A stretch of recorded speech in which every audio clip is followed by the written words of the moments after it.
নেইমারের জীবনে ভালো দিন আসছেই না। চোট ও ফর্ম, ব্রাজিল দল থেকে বাদ, সব মিলিয়ে অবস্থা টালমাটাল। তবে এসবের মধ্যেও সুখবর পেলেন এই ব্রাজিলিয়ান।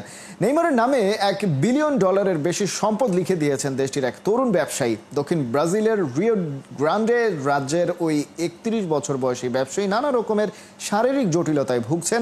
তার ঘনিষ্ঠ সূত্র জানায় নেইমারের প্রতি আছে তার বিশেষ ভালোবাসা।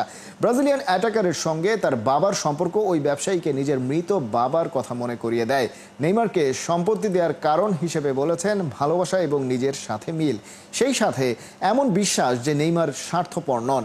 সম্পদগুলোর মধ্যে আছে জমি, বাড়ি, বিভিন্ন বিনিয়োগ আর বড় কোম্পানির শেয়ার।